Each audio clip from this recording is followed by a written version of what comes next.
The Woodards. I'm your host for this evening, Craig Woodard Sr. And joining me tonight is my guest, my cousin. He's been here before. You all know him. It is Jerry Roberts. Jerry, thanks for joining me tonight, man. I really appreciate it. Thanks for having me, family. Absolutely. We're going to have a good show tonight, man. We're going to kind of try to talk about some different topics, some different things, and then we're going to let you guys go and finish either the game or start watching the Grammys. That should be good tonight. Okay, first of all, wanted to start off.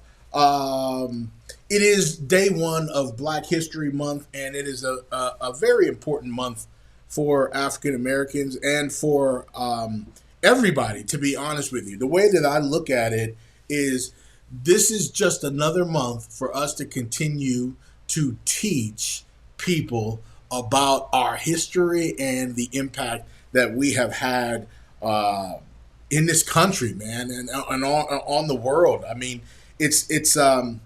Do we want to say that it's something special? I mean, it started as Negro Week, and then it emerged into Black History Month.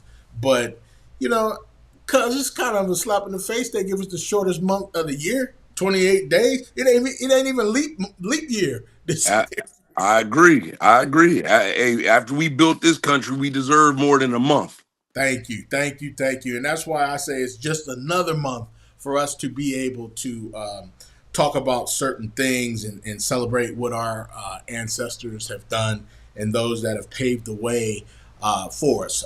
Sadly, you know, things have not changed much. They've come a long way. We still got a way to go, man. I mean, I still remember, growing up watching black and white clips of the police beating us. I remember the German Shepherd dogs that they would have, and they still have those canines now, Yep. and they would be biting us, and then they would be hitting us with their, what are they called? The batons or whatever. Yeah. Um, Same thing that happened to Rodney King, these images have went from black and white to in living color. Um, African Americans were killed by law enforcement back in the day. They're still being killed by law enforcement today. I know you and I and our other team members have been advocating for change. Mhm. Um, what is it going to take for everyone else to realize that um, this is not what Dr. Martin Luther King Jr. wanted? It's going to take for people to accept the fact that what took place to us and what we endured for over 400 years, once people accept that and admit to it and admit that we're still being treated wrong today, then we can move forward. Until Yeah. then, we're stuck. Yeah, and I think we've touched on this a number of times, and I will continue to touch on this because it is a hot topic. It's a known topic. It is something that I think people need to not be afraid to talk about. Is the fact that there is systemic racism in all facets of everything that we do, the government, the city council, county council. There's systemic racism based off of how people view things. And the first thing that they need to do is to admit that it exists. That's number Mhm. one. And then they need to put in a plan to try to prevent it from happening ongoing. I don't Right. know how far off we are from something like that, but I think with, especially speaking in Erie, with the new mayor, new city council, we got Andre Horton on the city council now, but we have no representation on the county council. But I really think the body that we do have in Erie County, at least, um, they could probably exert some change here, don't you think? I agree. After speaking with the mayor, meeting with her, talking to her, she's going to do big things, and we expected her to do big things. So The biggest thing is you get a lot of people that take these offices and they talk a good game, say what they're going to do once they get in the office, and so on and so on. And then when they do take their position, they don't do anything. Um, I believe she's going to do the direct opposite, and she's gonna back up what she's saying. Um, as far as not seeing someone that looks like you and I on county council, that's another subject. That's going to be another issue that we have to deal with. But with the new county executive, I'm pretty sure she's definitely going to understand. She's been out there with us at some of the protests when we were, boots to the ground for justice for Cello. So she understands. We have two new people in office, and the thing is, let's move the politics out the way and put reality in place, and put your our cousin Deontay Cooley says you have to take your emotions out of things. You know Yeah, what I mean? And that's what I believe. Take your emotions out and put the reality in, and then I believe we can move forward. Which brings me back to what you were saying about the pictures from back in the day yeah, when the police officers were beating on African American men and women, and the German shepherds, the dogs. Well, I don't know if people realize this. The history of the police started with those that were used to catch runaway slaves. yeah, They were the first police officers, they were the first sheriffs, and so on and so on. And it just trickled down where you had people of the Caucasian race in authority still over us. Once slavery was abolished, they were still over us in those positions to enslave us in their prisons, enslave us under their laws, and enslave us mentally. We still didn't have the right to go to schools. We didn't have the right to do everything that they were able to do. So that's where the police started, was back then. Now today we're in a whole nother realm. I'm not saying all police officers are bad, because it's not. I'm not going to do that. That would yeah, be wrong of me, because then that'd be like somebody stereotyping all black people, putting them in one category. You can't do that. right, Not all officers are wrong, but there are a right. good majority that are. Yeah, yeah. I agree with you 100%, man. And just kind of shifting gears a little bit, it a lot of this starts from the top, and we talk about our president at the top. I watched an interview on CNN with Dr. Cornell West the other day, and he was speaking. And I'm gonna say this term, and I looked the term up, and I haven't heard this term in a long time, but he used it. He said the United States is becoming niggerized, and what that means is that um, the United States at the top is now treating a lot of different races the way that black people have been treated over 400 years. Right. Uh, Case in point, the two examples that he used was Renee Good, who was shot and killed, murdered by the ICE agent, and also Alex Preddy, the ICU nurse, who was shot. And both of these are on camera. They're right on camera, and these are two white people. You know what I mean? Right. The fact that this is now um, where we live. It has been, but now it's trickling to everybody. This starts and stops up top. Don't you agree? I agree. Pretty much what's happening in America is nobody's safe. I don't know if people think that one race conquers another. In so Yeah. many ways, it does. But under this current presidential leadership, no one is safe. People are being killed. People are being hurt. I don't know if you noticed or not, but at least 30 people, 32 people have died in ICE detention facilities in 2025, Wow. making the highest toll in over 20 years. And with that, at least six additional deaths have been reported since 2026. We are only a month into 2026. Yeah. Today is the 1st of February. Yep. So what do you say? 31 days into the year, and we Hmm. have six deaths from an ICE detention facility, unexplained. Are they being beat to death? Are they being starved? What's taking place that these people are dying once they get into these facilities? Why are people being murdered at the hands of ICE officers? Something needs to be done because right now this country is turning into a seems to me like a terrorist country. Yeah, and like you said, we're 31 days in, and we have 11 months to go.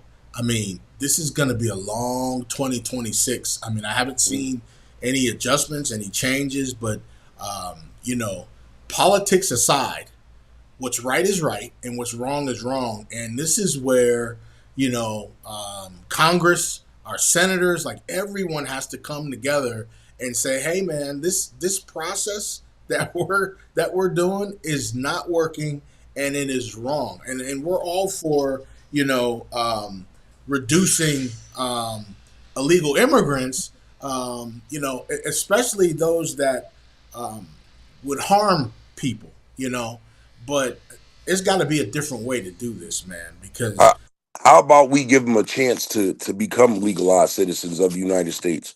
yeah, You have to ask, why are they running from their own countries? yep, Do we have some running from not running from their countries but pretending so they can come over here and be terrorists? Yes. But do we believe the majority are? I don't. yeah, yeah, and I agree with you. And there's a hitch in the process somewhere, and that process takes way too long. So they got to do something, man, because Right. people are losing their lives, and it's just a shame. I have another really important question for you. Um, Mhm. do you think that the ICE momentum is a distraction from releasing the Epstein files? Because we've been talking about ICE for the last month with these recent few murders that have occurred by ICE agents. And it's kind of taken the country's focus off of the Epstein files. Now, I know they just released 3.5 million pages, I believe, just the other day, and there's still way more that need to be released. But do you think this is a strategy to get us away from thinking about not only just the Epstein files, but who actually is in there and what they've done? I believe Trump is using this ICE, and it seems like his main focus has been on illegal immigrants as a way to get all the attention off of him possibly being in those Epstein files. Do I know if it's true or not? No, none of us knows if it's true or not. But I believe he's using certain tactics to get our attention away from that and to put it on something that he believes is good is for the good of his country. Yeah. Um, Today is day 44 Mhm. of the journey of the conviction of Kevin Sealinger. And, here on Etcetera with the Woodards, we've been covering, obviously, our cousin Marcello Woodard's case from the jump. All 169 days that Kevin was free. And today is day 44. He's been locked up. And he is in where he should be, in my opinion. He had his vacation for 169 days, and we are awaiting trial. Two things that I was talking to my cousin Theo about. He had posted something for me on Facebook, and I answered him. And it makes all the sense in the world. The two biggest things that could possibly or potentially affect what happens here coming up next. You have the possibility of change of venue, and you also have the jury selection. Two key components to this case that um, could make or break the outcome of this trial. Um, what do you think possibly could happen with a change of venue? Do you think that they'll file for a change of venue? If they do, who does that favor, and how far, uh, if they were going to grant a change of venue, should it be granted? How far should they go into a different city in order to try to have a non-biased jury, if you will? Not that there are biased people here, but obviously they haven't picked yet. But you know what I'm saying, right? I believe that that would all be taken care of before the trial would take place. Mm-hmm. Um, They would probably use the excuse that too much publicity to give, and it's already giving people a preconceived notion. But if you look at where we're living at, we're in Erie, Pennsylvania. USA Today labeled Erie, Pennsylvania as the worst place for an African American to reside. Cello's an African American male. That tells you the majority of the jury that will be picked is going to be of the Caucasian race. I believe they're going to want it to stay here because of the FOP and a lot of people who will get on that jury because of their beliefs, their negative beliefs. Some of them may be friends. I'm pretty sure they all have a big variety of friends, the FOP, and relatives, and they won't make that known on jury selection. And who are we to know? Because it's a majority. That race is a majority. Right. Whereas if it's a black person, it's easy for us to be picked out of a jury and say no, they can't be on a jury because they did participate in some of the protests. They are related, or they are affiliated, or they do know cello, they know the family. Because we, if you think about it, there was a recent census in Erie, and the African American residents, we only make up approximately 16.1% to 17.3% of the population in Erie. So that tells you we have a very small chance of even being picked as a juror member. But the problem that I have is there's not enough of us registered to vote. Right. This is Black History Month.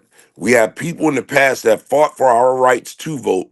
So we need to make sure we put every foot forward in order to make that happen. We have to make sure we are registered to vote. And I'm encouraging everybody. I don't care if you're black, white, yellow, green, blue, but I'm basically, and I'm really encouraging people of the African American race to register to vote because your vote matters and your vote counts.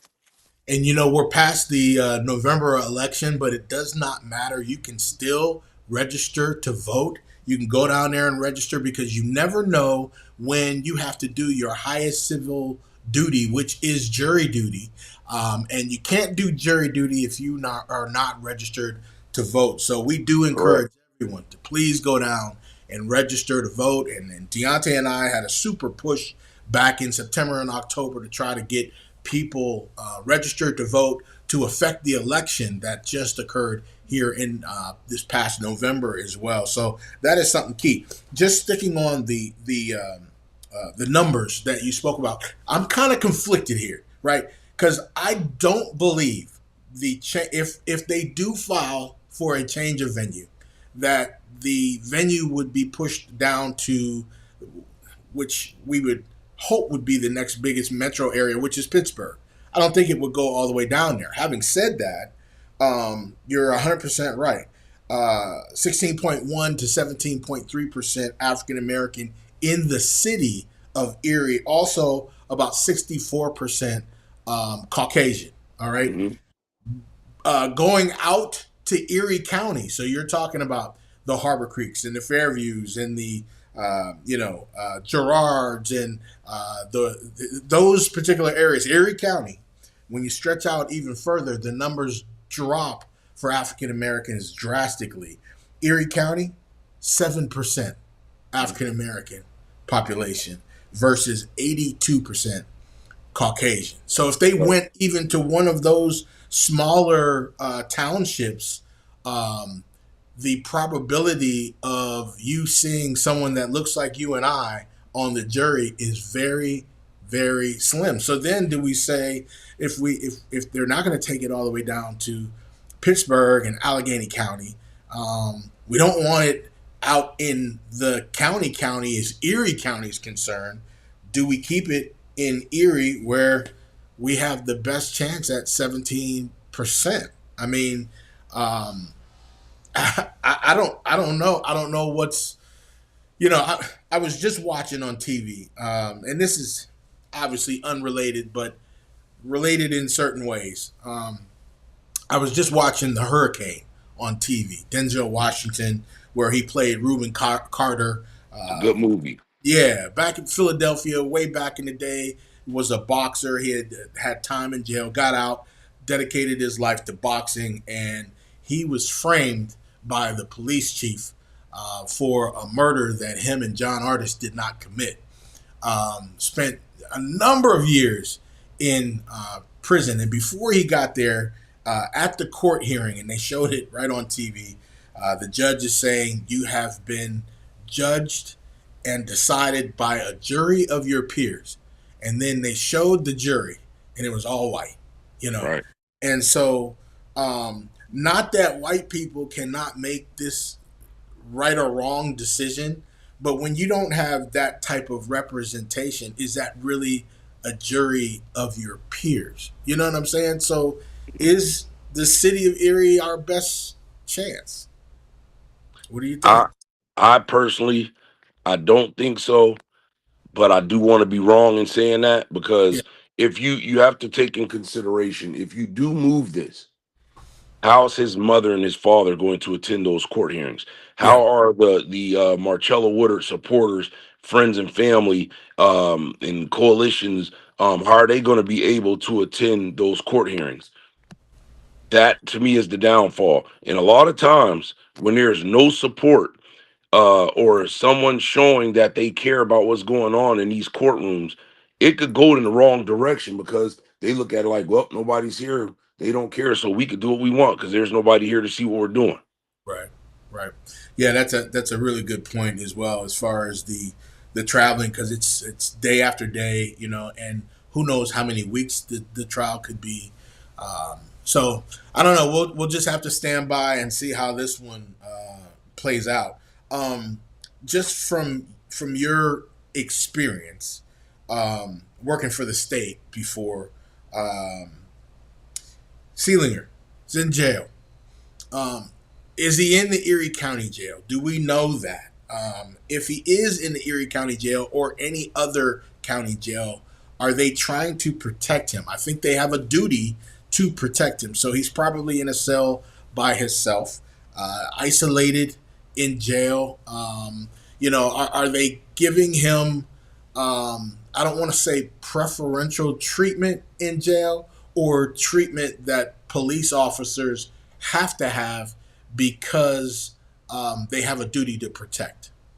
Here's the thing, because he was, and I'm not saying is, because he was a state parole officer, yes, they're going to protect him at all costs, which Yeah. means more than likely he's on a block where it's 23 and 1, which means 23 hours locked down, 1 hour of freedom. With Okay. that 1 hour of freedom, he definitely is going to be alone because at this point, the way things are going in this country, you can't trust a white inmate, you can't trust an African American inmate or any other race inmate because right now they hate officers. Yeah. And when you murder someone in the manner that Kevin Sealinger murdered Marcello Woodard, an unarmed black man, that's not going to fly in prison. So if that situation was reversed, was you or I, Yeah. would we get protective custody? No. We work in pretty good. I work for the state now. I work, in the school district. Yep. Why if I ever committed an act, a selfish act like that, such as that, a dangerous act such as that, why wouldn't I get protected? So Right. here we are paying our tax dollars because he's locked up to be protected. No, no, he should be Yeah. treated like any other inmate. I know in the Erie County Prison, if you commit a violent felony act, you put on the max pod. You only get out maybe 2 hours a day, 3 hours a day. It's a rotation, and I know that's what, excuse me, with any other prison. He should be treated like the normal inmate, and that's how that should go. Why are we protecting him? No one protected Marcello Woodard on the night that he was murdered. No Yeah. one. Yeah. And I would imagine that regardless of where he is, they say he's in Erie County prison, but or jail. But wherever he is, people talk, inmates talk, word gets around. He can't go somewhere and them not know that he's there. Is that correct? Right. And you could tell by the color jumpsuit that he had on when he Mm-hmm. came into that courtroom. I believe that color is linked to Lawrence County. So I'm thinking he's down in the Newcastle area. No one really knows. They could be throwing different color jumpsuits on as a distraction, but Right. no one knows. But yes, inmates do talk. Even if he was sent down into the Philadelphia area, inmates do talk. He has, I mean, you can't trust guards. Some Right. guards might tell inmates, "Hey, yo, this dude is in there because of this and blah blah blah blah blah." That's just the reality of prison. You know what I mean? Yeah, I wanna take you back to the preliminary hearing. Me and Deontay kind of discussed. I was able to get his point of view last week. I did the solo show the first time we had the podcast after the preliminary hearing and went over a lot of the different experiences and the things that I saw um, in the courthouse when you found out that Marcello was shot in the back, and the fact that the car actually was moving, and he was running behind or on the side of the car, shooting, and he was not being dragged because that is not what the defense brought out. They that was not their defense in the preliminary hearing, is that he was being dragged. Hmm. So I was really surprised when that did not come out. So those two things, the fact that Marcello was shot in the back and we found that out, we kind of gasped a little bit. You were sitting right behind me, and also the fact that they did not use the fact that he was being dragged as self defense. Those two things. What did those two things mean to you? It just brought more anger to know that you shoot someone in the back. That means they were not a threat to you at all. Yeah.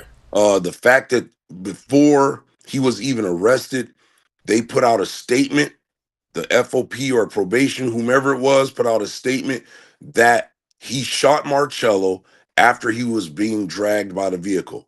Not Yeah. once while sitting in that courtroom did we hear the defense say anything about him being dragged. It was almost like they wanted to see what all evidence or what witnesses that the district attorney had and what they were going to say.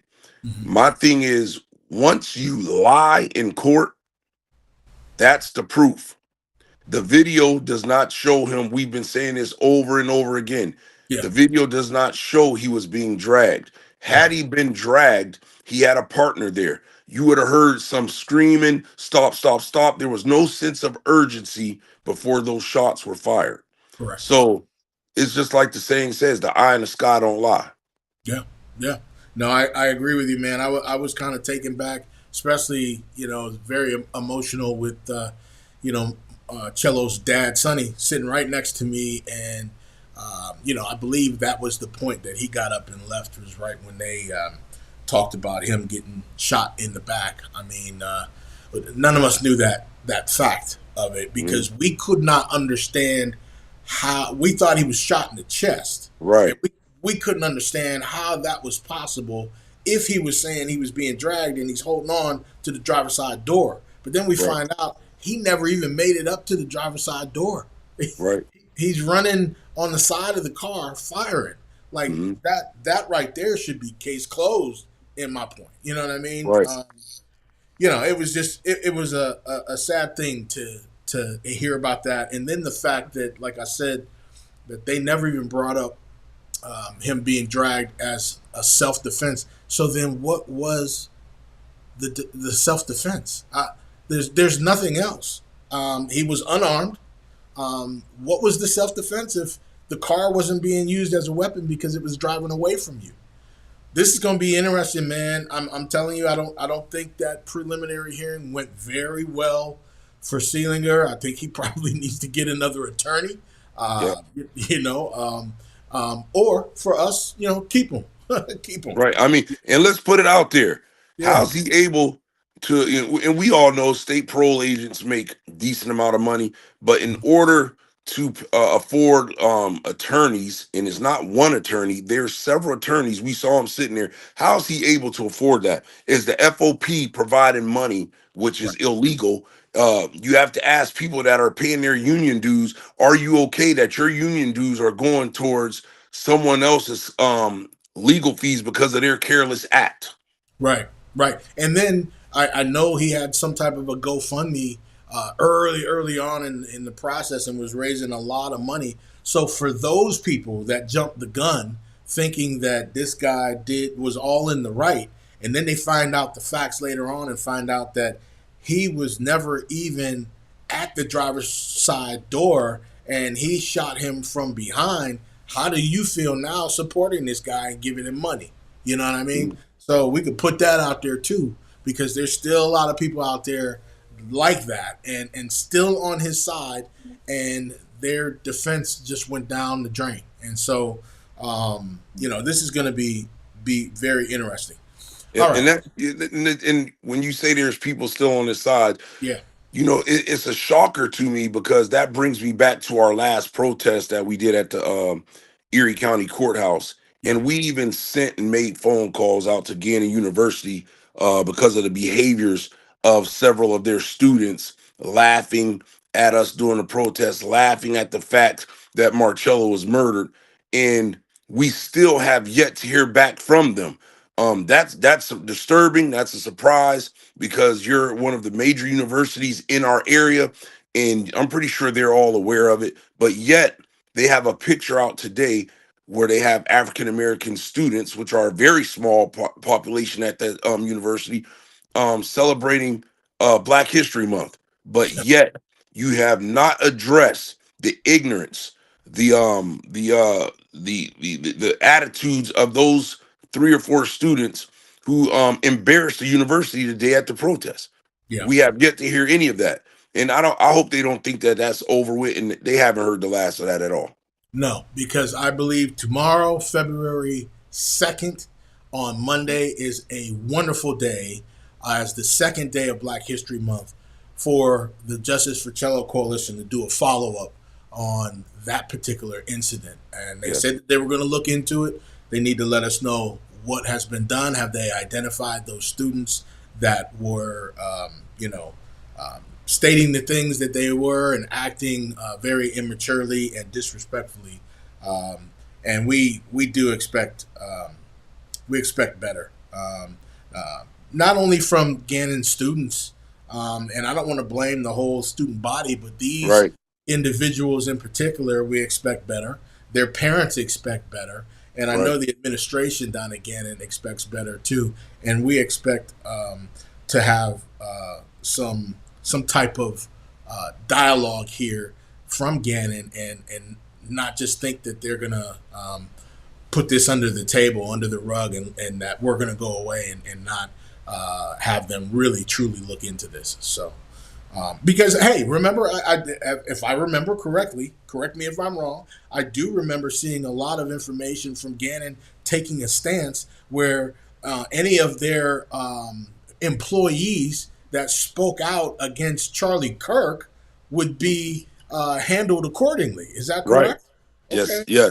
So if they Charlie Kirk was not I don't know if he was an elected official, what was his Nope. position? He was not an elected official. He was not working for the government. He was probably getting ready to, but he was a normal citizen just like you or I, just like Marcello. So Absolutely. why is it okay for students to act in such a manner, but you want to hold your employees accountable? Right. It doesn't make sense. No, not. But we're going to make it make sense. So we'll keep our foot on them and try to get some type of response from them as well. Just shifting gears a little bit. Um, Emotional day for you, your brother, many folks in the community yesterday. Um, I'll tell one of my stories here in a minute, but um, you lost your cousin Sonny, uh, aka Fats. We all knew him as Fats growing up, man.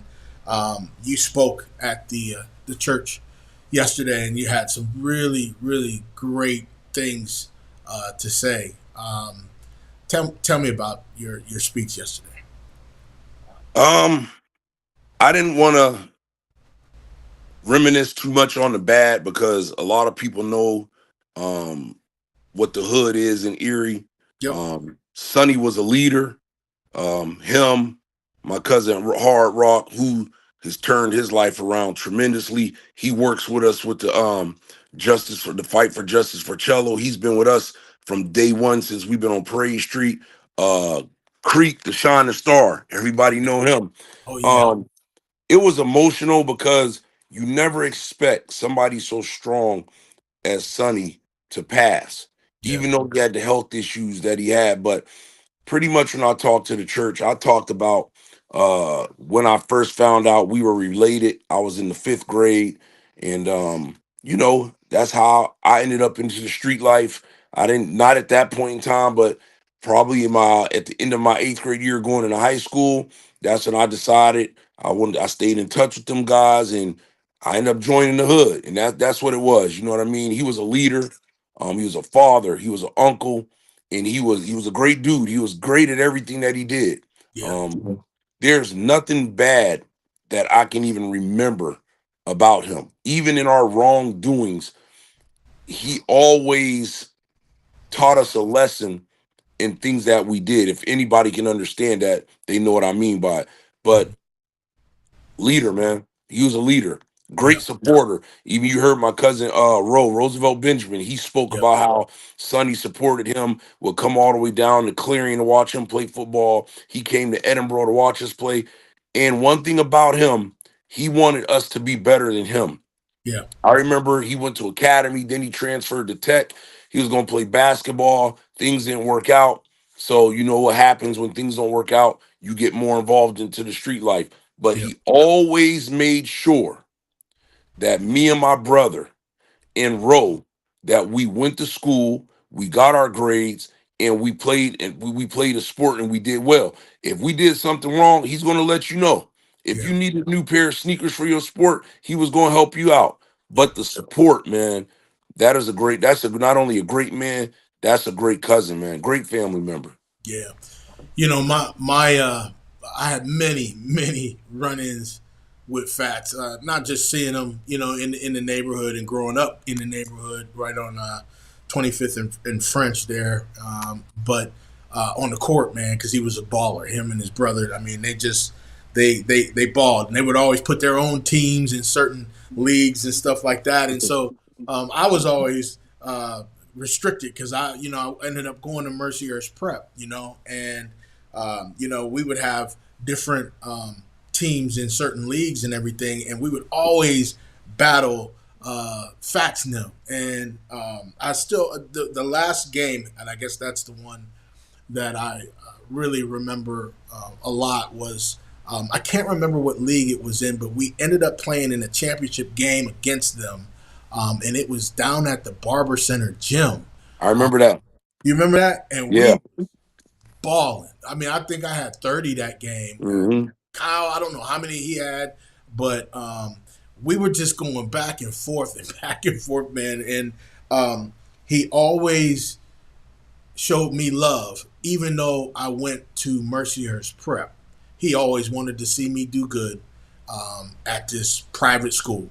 And then Hmm. when I went to Mercier's University, he would come to some of the games, man, and he would holler at me in passing all the time. But he was definitely a supporter, man, and I can appreciate that. And I know you guys are gonna miss him. He was a great dude and was a tremendous leader, man. And I wanted to give you the opportunity to show him some love on Yeah. Etcetera with the Wooders, man. No He, doubt. he he he's definitely a legend, man. He's what we call a hood world pioneer, man. Yeah, He he didn't, there's in every hood you have cliques. yeah, And he was cool with everybody. He was gonna ride for everybody. yeah, His loyalty to his family, his loyalty to the neighborhood. And the sad part about it is he didn't have that same loyalty shown back to him at all times. right. Even when his health started to go down, it was the ones that who were right there with him from through thick and thin when we were younger. We were there even now. Yeah, And one thing I like to encourage is the African American race, and this is not a shot at my family or anything like that, is because everybody, I think there's a lot of people who are guilty of this. I was guilty of it until recently, until about a month ago. hmm We need to have life insurance. You absolutely. never know when that day you're going to be called to leave this earth. Yeah, You never know when something tragic is going to happen. yeah, That life insurance helps to pay the bills for services, and it helps pay to leave money for your children. You Yeah. know, we can't blame Sonny. We can't blame his kids. We can't blame his siblings or parents. That's just something we as black people we don't look at all the time. Just like Right. in the African American race, we don't take mental health serious amongst ourselves. We don't even want to. We know a relative or ourselves. We don't believe in going to see a psychiatrist or a psychologist. We don't want to believe in medication unless you have some of these ignorant mothers who put their children on medication just to get a monthly check. Yeah. But we need to take that serious, people. Two things that we need to take serious: registering to vote. Yeah. Make sure you're set up for life. Make sure your children are good for life. People can say what they want to say. I had I had a I want to say a respectful opportunity to help do what we did to get that to get Sonny sent off right. And I want to give a big shout out to my brother, my twin brother, Ro. I want to give a shout out to his son Gino, Ray Ray. You know, as Miss Terry Darby. She did a good job. Mr. Beeson, he did a good job cooking at the repast. Anybody who helped. But let's just face the reality, people.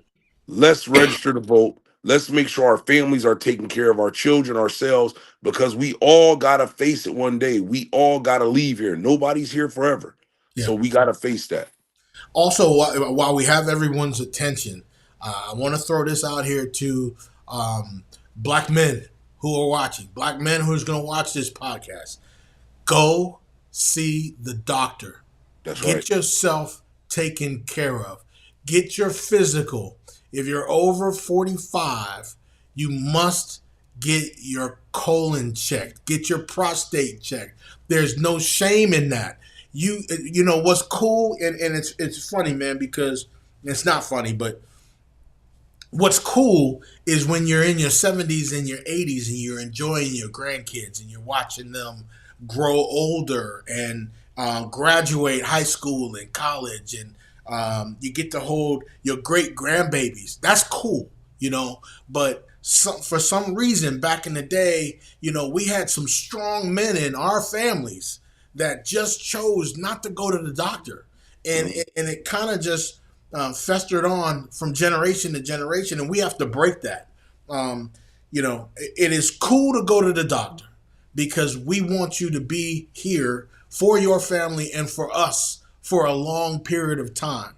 Right. And if you can get there to prevent something from happening, that is what we want you to do. So please, please, please go get your physicals, get checked out, go to the doctor, and you know that's real talk right there. You know, just piggybacking on your mental health. What you're talking about, Jerry, that's serious as well. People think that they can't go to the doctor for that. That's a real thing, you know, Mhm. and they need assistance. And it does not make you weak to Right. get assistance. It makes Right. you stronger because you realize what you need. People Right. got to understand this stuff. You know what I Hmm. mean? That's We right. commend you for doing this. We commend Right. you and we implore you to do this. So please, please, please listen to what we are saying. One thing I wanted to discuss. This is down here, Jerry, in Hmm. Hillsborough County. My wife sent me this clip the other day, and I watched it, and it is a video clip inside of a public school bus that is carrying some children, including a 10-year-old that has autism.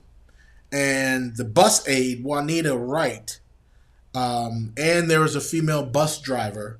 Both of them got arrested because between October and November, the bus aide hit this child 14 times on the bus, and the bus driver did not report it. She's a mandated reporter, and she did not report it. And it's like, man, what what can we do to protect our children with special needs, man? I mean, and I wanna bring this example up of Craig Jr. As a father, My job is to protect my kids, my wife, my family. Um, I'm also supposed to provide, and I take those jobs seriously. And these things mean something to me if something goes wrong. Um, my wife works for the school system. Um, I am heavily involved because I have a son blessed with Down syndrome. So um, her and I are very protective parents. Um, but there was a time where I could have gone to jail, and I'm just going to be real with you. A couple years ago, Junior came home and he had pinch marks under his arms, and he had bruise marks on his butt and other places. And we took pictures and we complained, and we had everybody and their brother in the school system on the hook for this. And we were talking to everybody, all the way up to the superintendent. And we were lied to. We had a big meeting.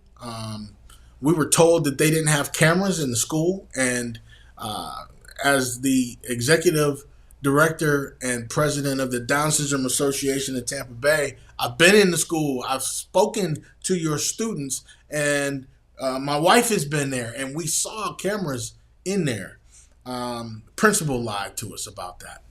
Um, Somebody gave us some information stating that they overheard that one of the aides was putting their hands on the students with special needs, and he was an ESE aide. And cuz I went looking for him that night. I'm just gonna be real. I Mhm. went looking for him, and um, God is good, and He directed me to call a buddy of mine that's in law enforcement. Actually, lives right behind us. And I called him, man, and I told him what was going on, and he said, "Hey, come back home. Come back home."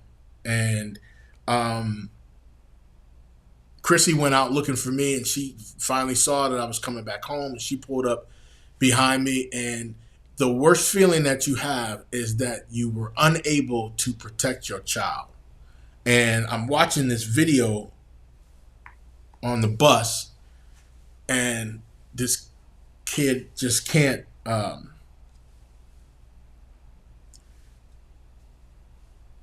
verbally call for help.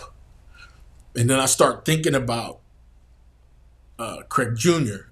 and being in that position, and me not being there for him. And it hurts. Um, what can we do? You work in the school system, man. What can we do to protect our kids with special needs, man? I think there needs to be more awareness. There needs to be more trainings so that staff understands what these children are going through, what these children can and cannot understand, what these children know and don't know. A lot of these children don't know what right from wrong because they have the mentality of a newborn. So there has to be plenty of trainings on patience, awareness, and dealings. So once that takes place, and I mean, I don't want to say it has to be strenuous trainings, but these trainings have to be in-depth, detailed trainings on how to pursue, how to act, how to treat children in such environments. We did find out a couple months later that there was an aide. It was a female aide at this school that was actually spanking the kids. Junior was one of them. They removed her before we could get to her.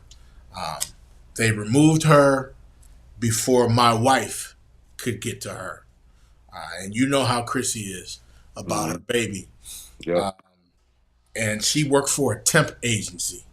So it was a mess. He's no longer at that school. He went to another school last year. Um, we weren't huge fans of that school, but it was fifth grade. He finished fifth grade, and we moved him to another school because he had to start middle school, and he is at Dorothy York Innovative Academy, and it is a fantastic school. We're From the so looks of the videos, he looked like he enjoying himself at the school. we're so proud of his ESE team. We're so proud of the RBTs that we have. We have therapists that come into the house that are with him all day at school, and you know he's a star at school, Yes. man. Yeah. Oh, trust me, I know. I seen the last video. Was it a talent show he just Yeah, did recently? I Friday mean, night, in the man. timing, he knew that song perfectly. He knew when it was going in. I mean, his body language was on point. I said, "Little cuz up there rocking." When he He come back to Erie, I'm doing several TikToks with him, and we're gonna have a dance off. That's what we're gonna do. he blew the house off, man. We had so many parents come up to us and say, "Hey, was your son the one that did Gangnam Style?" And we're like, "Yeah, he was the best. He was the best." And so they did this talent show to showcase everyone's talent. There was no winners, you know what I mean? And that's Yeah, all good because you had all different ages and stuff like that. But he goes up there, man.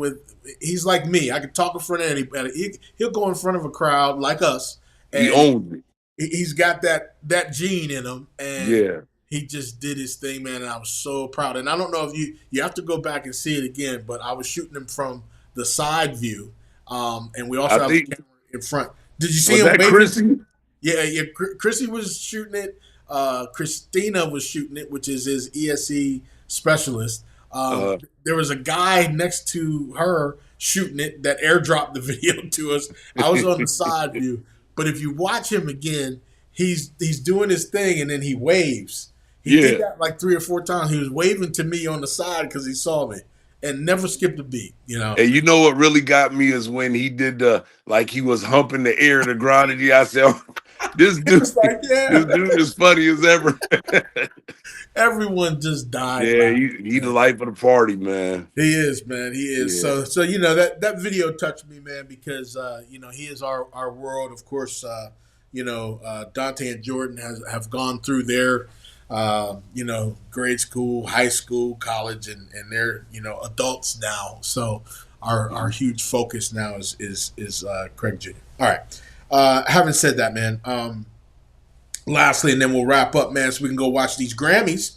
Uh, Seahawks and Pats. Before I get your prediction, I wanted to let everybody know for the Down Syndrome Association in Tampa Bay, we do have a Super Bowl Square fundraiser going on right now. You can go to my Facebook page and check it out, Craig Woodard Sr. It gives you instructions. You'll go on to the link, which is Sign Up Genius. You'll open that up, and all 100 squares are on there. What you do is you pick a number, click on save, and then you type your name in the comments. And that number is what box you'll get. I'll write it in for you, and then you can pay by 3 different sources: Zelle, Cash App, and Venmo.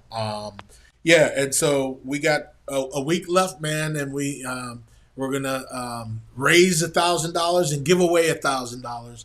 And I believe the winner after the first quarter will get $200 immediately. I'll send it right to you. The winner after the second quarter, right at halftime, will get $200. And then I got it set up for after the third quarter, we increase it to 350. No, 250. And then the winner of the game, whether it is in regulation or overtime, will get 350 sent right to them. So this is about, I think, the 4th or 5th year that we've done this in a row, and then we got other organizations down here that have hopped on board and they're doing the same thing we're doing now. But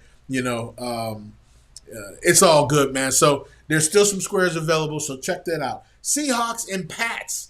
What kind of game do you expect, Cuz? What kind of game? I And believe it's gonna be a close game. It won't be a blowout, but I'm going for the Pats for the simple fact I'm a Browns fan. They let Vrabel go, and we should have kept him. So I Yeah, want to kind of prove to Haslam, like, bro, you messed up letting this guy go. We yeah, kind of bounced back. We got Todd Monk, and I believe he's gonna do some good things. But the Seahawks, they got a good defense. So I'm looking for a close game. I like the close games. I don't like the Super Bowls where it's a blowout. right, right. And you know, me being a Steelers fan, I got to pull for the Seahawks. The reason why Yeah, yeah. for the Seahawks is because the Patriots have 6 Super Bowls, just like the Pittsburgh Steelers. So if the Seahawks win, we're still tied at 6. That's being a hater. Hey man, I know it was short notice when I called you tonight. I appreciate you joining me, man. I really appreciate it. And everyone that tuned in tonight, we all appreciate you guys watching us. For Jerry Roberts, I am Craig Woodard. Thank you guys very much. We will be back probably Sunday night. I don't know what time the show is going to be because the Super Bowl kicks off at 6:15. So we'll figure it out and we'll let you know when Deontay and I will be back at you. So, like I said, for Jerry, I'm Craig Woodard. We'll see you later. Thank you. Go register to vote.